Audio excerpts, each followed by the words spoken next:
सांवल सोचता है कि आखिर ये कैसे मुमकिन है कि मैं आंखें बंद करूं और मुझे सस्सी के अलावा किसी और की शक्ल दिखाई दे, और वो भी पिया जी की। कहीं मैं सचमुच उनसे प्यार तो नहीं करने लगा। और फिर फौरन उसे याद आता है कि सेठ दाऊद ने असलम की वर्कशॉप खाली करवाने का काम मेरे जिम्मे लगाया है। लेकिन सांवल उसी लम्हे फैसला कर लेता है कि मैं असलम की वर्कशॉप पे कब्जा नहीं करूंगा, बल्कि सेठ दाऊद से मिलता है और उससे इल्तिजा करता है कि असलम की वर्कशॉप पे कब्जा ना किया जाए और ना ही अपने बंदों को भेज के असलम को तंग किया जाए।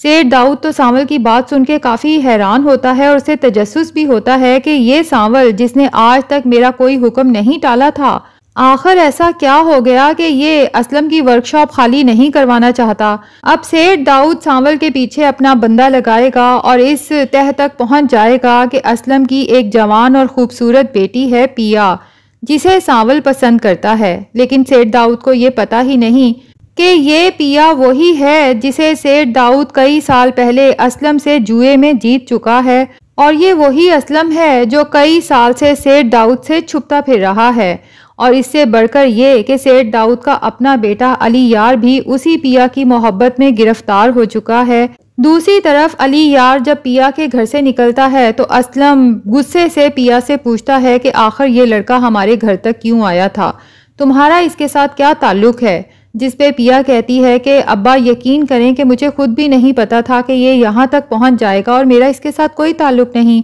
ये महज मेरा क्लास फेलो है। जिस पे असलम कहता है कि पिया एक बात कान खोल के सुन लो कि अगर कोई ऐसा वैसा मामला है तो इस लड़के से कहो कि सीधी तरह तुम्हारा रिश्ता मांगने के लिए अपने माँ बाप को भेजे और इज्जत से तुम्हें यहाँ से रुखसत करके ले जाए। वो भी मैं फैसला करूंगा कि क्या इनका खानदान इस काबिल है कि मेरी बेटी वहाँ रह सके, और अगर ऐसा वैसा कोई मामला नहीं है तो मेरा हुक्म है कि तुम आज के बाद इस लड़के से कभी बात नहीं करोगी। और पिया जो उसी वक्त फैसला कर लेती है कि मैं अब अली यार से कभी बात नहीं करूंगी, जबकि दूसरी तरफ अली यार अपने बाप सेठ दाऊद को बताने वाला है कि मैं एक लड़की से मोहब्बत करने लगा हूं और मैं उससे शादी करने का ख्वाहिशमंद हूं।